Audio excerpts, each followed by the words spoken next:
My name is Maggie.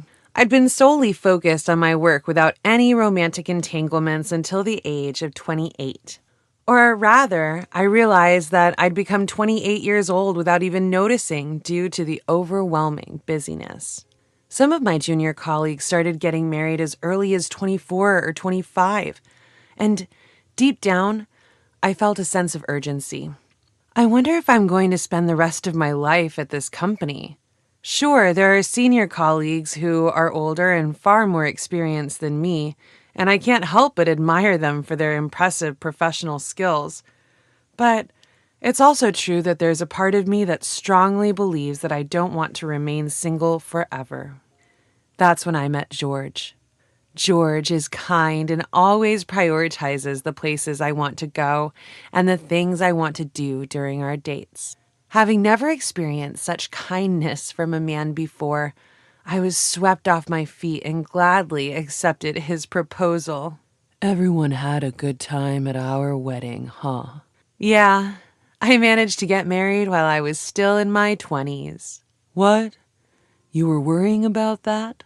George smiled with his usual calm expression. Come on, I was quite worried. I see. It's tough for women. Men can get married in their 40s and nobody says anything. Indeed. It seems like only women are worried about age. Speaking of women, my father-in-law has a calm personality like George, but my mother-in-law is unexpectedly assertive and strong-willed. We don't have plans to live with them, and we'd probably only go visit them for Thanksgiving and Christmas, but I could tell she wasn't particularly fond of me. I plan to continue working and maintain a dual-income household, even after getting married, but it appears she has reservations about that. My income is slightly higher than George's. He candidly mentioned it to his mother, who then started pushing her old-fashioned values onto me, saying things like, "A woman should focus on the household and support her husband," and "Men have pride. It's not good for you to work so aggressively."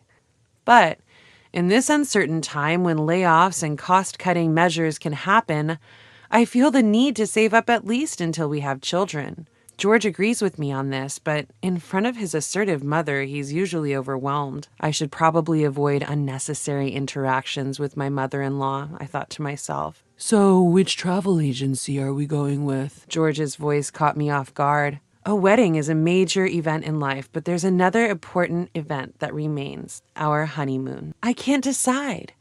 When it comes to a trip to Europe, different agencies offer various plans. I want to go to this place, but I'm also interested in this agency's French wine tasting tour. I pointed to various spots on a brochure marked with Post-its. I've always had a longing for Europe. Stained glass windows in churches, stylish cafes, and historic towns. An opportunity like this is probably a once-in-a-lifetime experience. So many choices. You can decide whichever one you want. George, as usual, muttered in a relaxed tone. Okay, I need to make a serious decision. We've been saving up for our future and our children, but we're planning to splurge a bit on this trip. Our honeymoon is probably the only time we can take off from work for so long. Can I sleep on it and decide tomorrow? Sure. It's not often we can go on an overseas trip. George, wearing a smile, made his way to the kitchen to enjoy a cup of coffee. Opportunities to go abroad or on vacations are rare, but above all, a honeymoon is an event that happens only once in a lifetime. I want to create unforgettable memories with George, just the two of us. That's why I didn't want to make a decision I might regret later. Even during work, I found myself constantly daydreaming about our trip whenever I had a spare moment. I did refrain from opening travel magazines except during my breaks, of course. Still haven't decided? Yeah, I was so engrossed that I didn't notice my colleague's presence until she spoke up. Hey, you better hurry up and eat before lunch break ends. Oh, right. It's already this late. Don't most European tours usually have predetermined routes? You know, visiting famous tourist spots in Italy and Rome. That's completely wrong, and Rome is in Italy. My colleague laughed and gave me a teasing look. Must be tough being a happy girl in love. Requesting time off is a whole process, and so I need to choose a travel agency soon. You're quite the contemplative lady, aren't you? I didn't pay much attention to my colleagues' teasing at the time. I was too caught up in planning this milestone in my life. Make sure you do your job responsibly, too, will you? I'm giving you the time off, after all, my boss said, as if seeing right through me. I'm sorry. I wondered if he noticed that I'd been distracted lately. I need to pull myself together. I opened a file on my computer and started working. I need to focus on my job. I've decided to go with this travel agency's tour. Sure, it's great to hear you found a tour that you like. I must have spent over a month, maybe close to 2 months, trying to decide.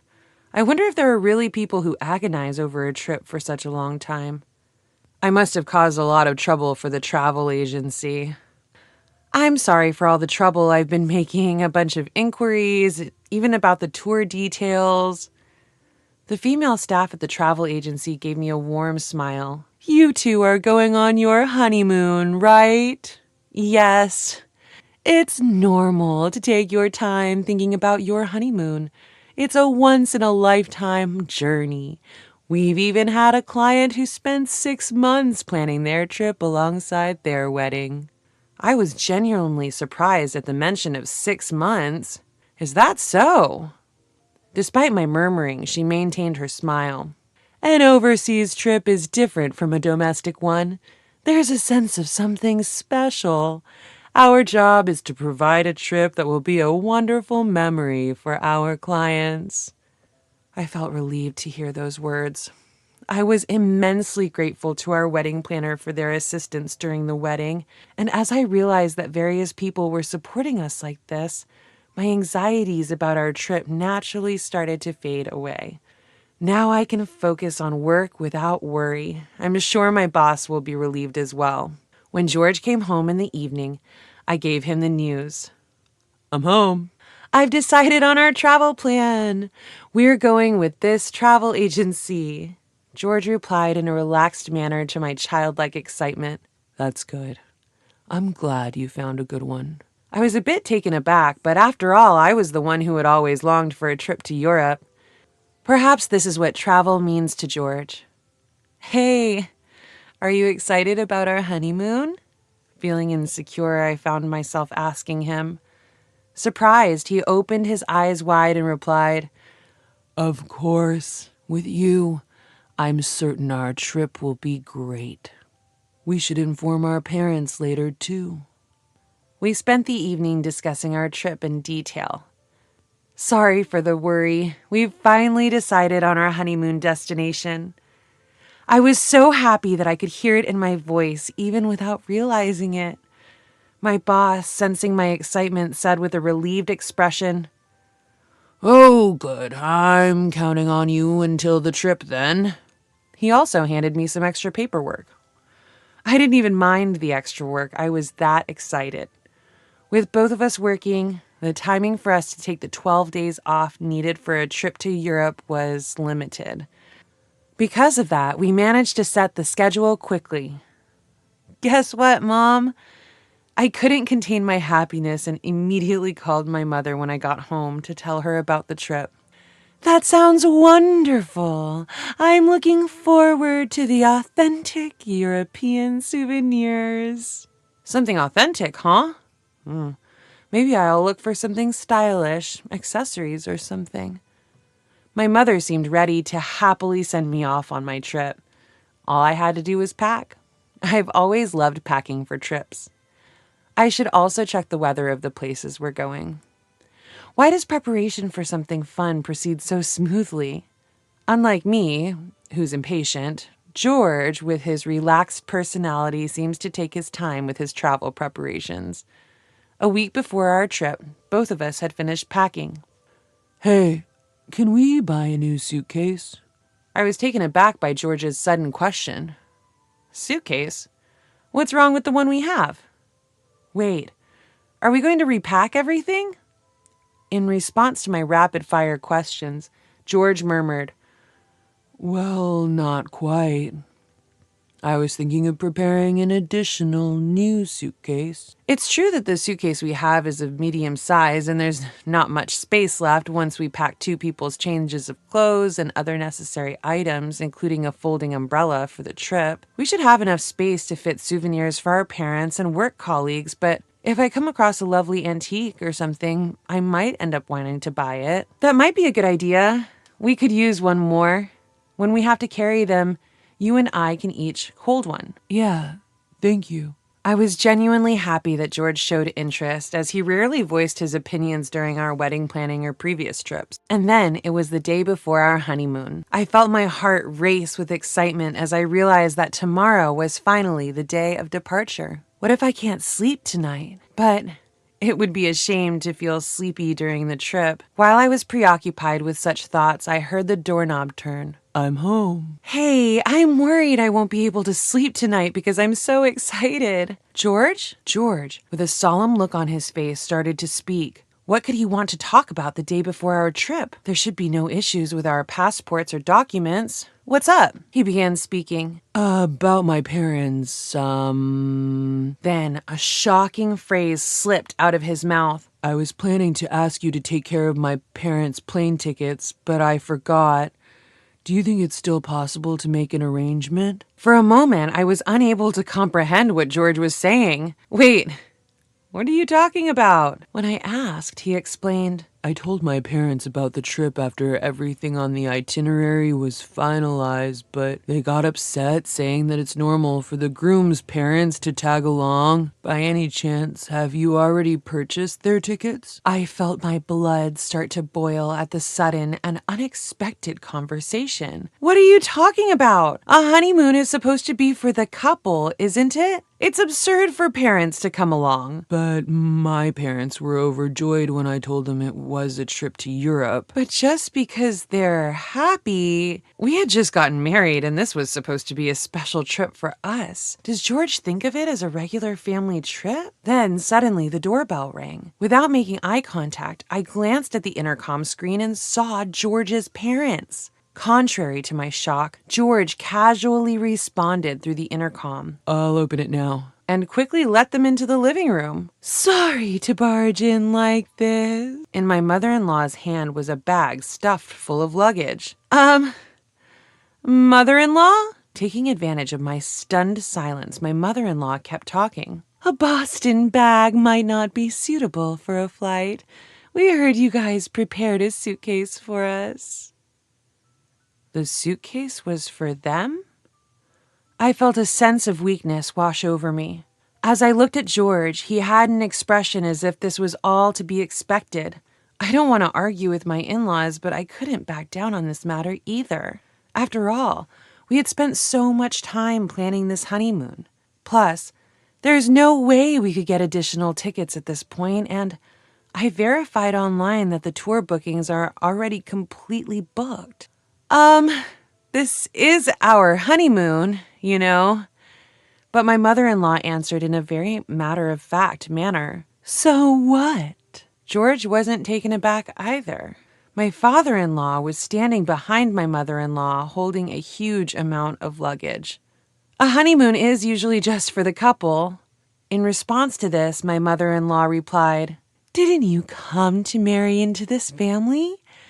It's only natural that a wife serve her husband's family, isn't it?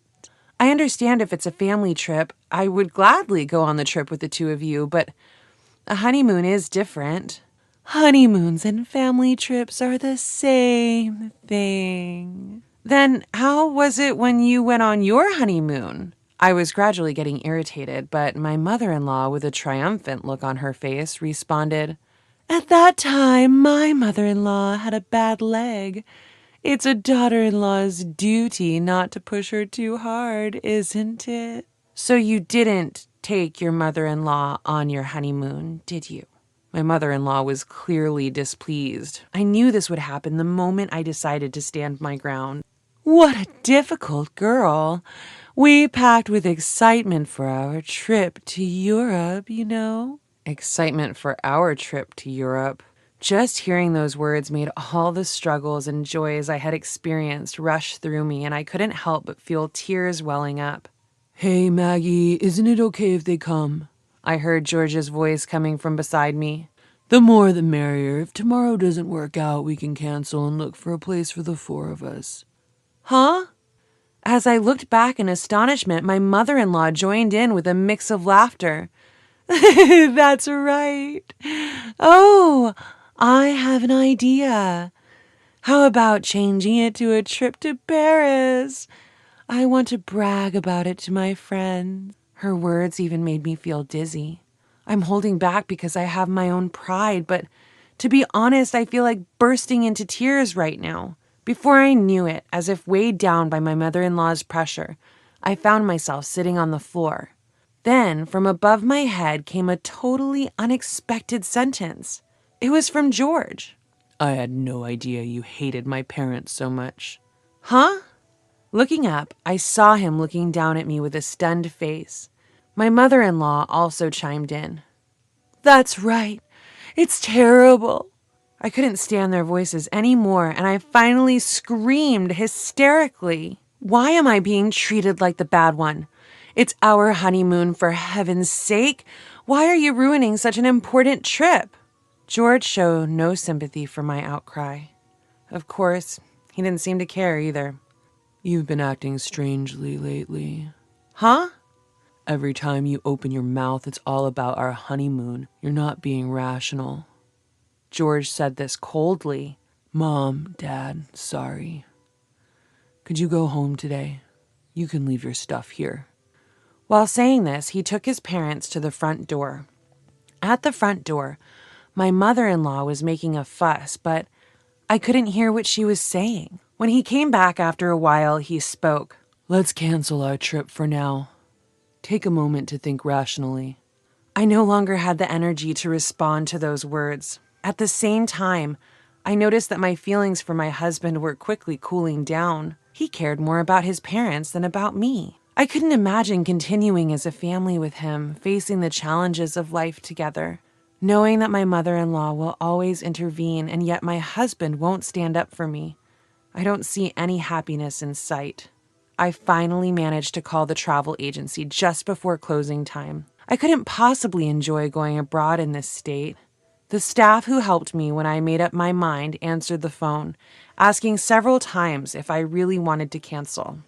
I clearly communicated my intent to cancel. She seemed to sense various things from the sound of my downcast voice. She briefly explained the necessary points, such as the cancellation fees. I no longer had any feelings of disappointment. It was purely procedural matter. Then, several days passed. During the next few days, there was no conversation between George and me. Our last conversation ended with George saying, "We'll resume the conversation when you've had a chance to reconsider." But I don't think I did anything wrong. Neither of us apologized or tried to continue the conversation. It was just before dinner when my husband suddenly put a divorce document on the table. "I'm taking my whole family on this trip. If you don't like it, we're getting a divorce." George said it with a frustrated attitude. Strangely enough, I accepted this as George's answer without much hesitation. I responded right away. "Understood. We'll get divorced." "What?" The one who was surprised was George. "Are you serious, divorcing over just a trip?" "You're the one who brought the divorce papers." I occasionally glanced up at George's face as I carefully filled out the divorce papers, making sure there were no mistakes. People might think it's just over a honeymoon, but this man doesn't cherish what's important to me. He won't protect me when it matters. Could I spend my life with such a man? He should go on the trip with his parents if he wants to. I don't need a bleak future. George, unable to back down now, also filled out the form with shaking hands. "I'll bring this to the family court tomorrow." I said this as I took the divorce papers from George's hands. A tiny voice saying, "Oh," slipped from George. He may actually be regretting this. But I've made up my mind. This is how our divorce was finalized. Of course, my parents were surprised when I told them about the divorce. My mom suggested that I reconsider, but when I told her about the honeymoon and my former in-laws, she seemed dumbfounded and said cheerfully, "It's a good thing you cut ties with that weird family." I do regret that I caused trouble for my parents and our wedding guests. My colleague, who used to tease me as the troubled maiden, seemed a bit uncomfortable for a while, but when I said it was the right choice to break up with a grown man who's still dependent on his mother, she seemed to get back to her usual self. On the other hand, it seems that George vented about me being heartless to his colleagues at work. He intended to highlight my lack of common sense, but instead his own absurdity was exposed and quickly spread within his company. He seemed to receive a lot of criticism from his female colleagues in particular, and apparently became known as a mama's boy. He himself was shocked by the gap between societal norms and his family's way of thinking, which led him to make a series of significant mistakes at work.